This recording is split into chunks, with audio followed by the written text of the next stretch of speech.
stupid fast. What's up, everybody? It's your second favorite platyperson, and much like the platypus and the National Do Not Call Registry, I don't do much. I know it's been a few weeks and you guys probably missed me, but we are in the process of moving lately, so we've been trying to find a place to move to and pack everything up, so we've been a little bit busy. And actually, by the time this video comes out, will be moving day. So for those of you looking out for the Instagram post for the Mount Charleston ride, that hasn't happened yet because of how busy we've been lately. So that's still coming, that's still the plan, don't worry. But good news, everybody, we finally hit 200 subscribers. As of right now, we're at 201. And obviously we couldn't have done it without you guys, so thank you to everybody that subscribed. Anybody watching this that's not subscribed, please consider it. So I know after I had the crash a couple months ago, first of all, can you guys believe that it's been almost 5 months already? 4.5 months, yeah.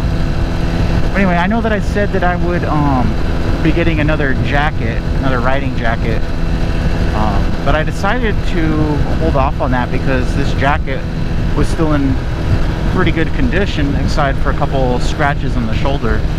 But recently I found that there is actually a tear in it on the side. So I've been looking for another jacket, and I wanted to get the same jacket that I currently have, just obviously a new one. But I haven't been able to find this one. And honestly, I've been kind of putting it off because it's a couple $100 for a jacket. But anyway, I started looking at other jackets, and I finally pulled the trigger on getting a Alpine Stars jacket. And so I ordered that and got it. And I don't know, it must be an Alpine Stars thing because the jacket fit everywhere except for the bottom of the jacket. I couldn't even get the zipper together. Everywhere else it fit fine. I could close it just fine. I couldn't get the zipper started because for some reason it felt like the jacket was like tapered at the bottom or something. So I returned that one. So I decided to, instead of going to the Cycle Gear website or Revzilla, to go straight to the Cortec website and try to order it from them. So I found the exact jacket that I have, although instead of the mesh one, it was just the vented textile one, but that's okay. So I ordered that, and then the next day I got an email saying the order was canceled. And then so I placed the order again. Next day, so the order was canceled. And I was like, alright, they must be out of stock for this one because I can't find it anywhere else. So I tried ordering a different Cortec jacket. And the next day, came back and said that it was canceled again. So I ended up calling them. And they're like, yeah, we don't know what was wrong, but we can put the order through over the phone. And I was like, okay. So it's on its way. Hopefully. So soon I'll have a brand new jacket. So can you guys do me a favor? I was under the impression that pretty much everybody who's been on a bike for, you know, a length of time knew how to, and often, frequently, would clutchless shift, at least for your upshifts. But I'm kind of second guessing myself if everybody knows about that, because a lot of the moto vloggers that I watch on YouTube, I noticed that they never clutchless shift. They're always using the clutch to upshift. You guys leave down in the comments whether you know how to and do it or not. I'm curious. Like I said, I thought it was just a common thing.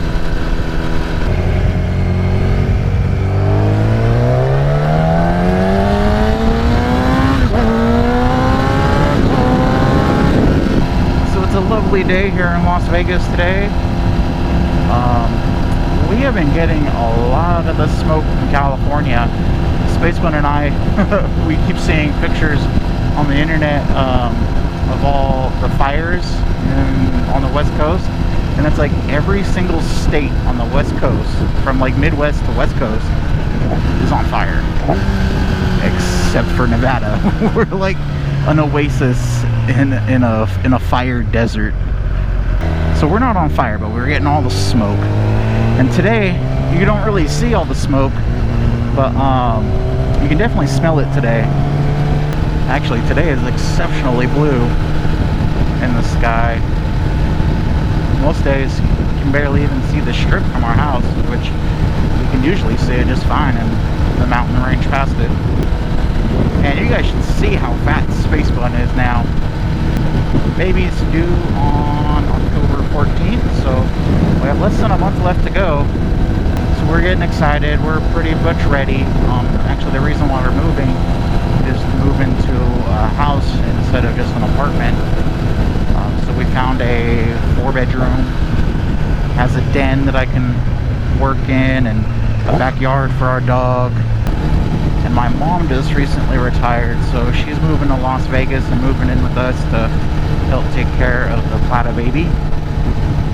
And I know she won't be able to use it for a couple of years, but we ended up buying her a little battery-powered pink little motorcycle.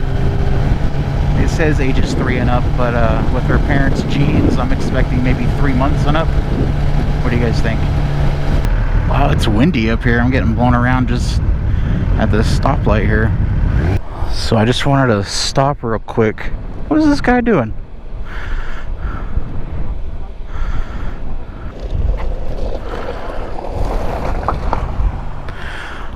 Wanted to stop real quick because I realized I never put Loctite on that part.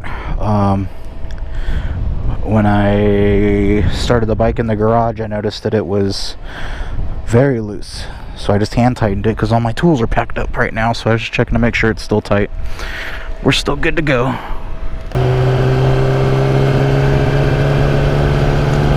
That's interesting. I mean, I've seen those little one-wheel things before, but never with a guy wearing full motocross gear on it. Good on him though, wearing all the gear all the time. You know, and on that topic, I'm a firm believer in all the gear all the time. I have some friends that don't, and you know, I know they know the risks and they're not stupid riders, but you know, they'll ride smart. Not that I'm calling anybody stupid, but just in the way that you ride is smart. But like, you never know what's gonna happen when you're on the bike. You know, when I crashed, I wasn't planning on crashing, but my gear saved a lot of my skin. And you know, Space Bun's first time on her bike, just in our parking lot, she fell. Remember your brake if you start going too fast. She was going 0 miles an hour. She fell, but she wasn't wearing a jacket because I told her it wasn't necessary in a parking lot. And now she has a scar on her elbow from it. So even just low speed stuff, you know, it can save your skin. And no amount of comfort, like being cool in the summer or having range of motion or looking good, no amount of that is going to feel better than road rash, you know, or the possibility of road rash. But basically, falling on your bike is inevitable. Everybody's got to do it at least once. It's a rite of passage. But if you're wearing all your gear, you know, you might break a bone, you might not, but you're definitely not getting road rash. If you fall without your gear on, you might break a bone, you might not, but you're definitely getting road rash. So that's my thought on it. If you guys wear gear, let me know down in the comments. If you don't, let me know why you don't. You know, there's some people that I trust trust them enough to understand why they don't wear gear, but you never know. You know, you don't know when you're gonna fall. So even for like just going right down the street to the gym, I would wear my gear. You know, that's terribly inconvenient, so I usually just drive to the gym, but it's less inconvenient than having road rash. You know what I mean? So my PSA for today is all the gear, all the time. Wear it. The more you know. Anyway, guys, that'll be it for today. Sorry for waiting for so long to get another video out, for those of you waiting for it, but hopefully we can start back up on regular soon. And until the next one, I'll see you guys later.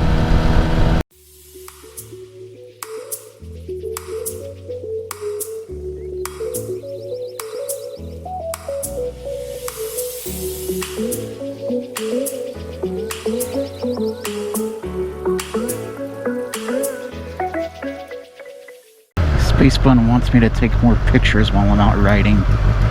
There's your picture, Spacebun.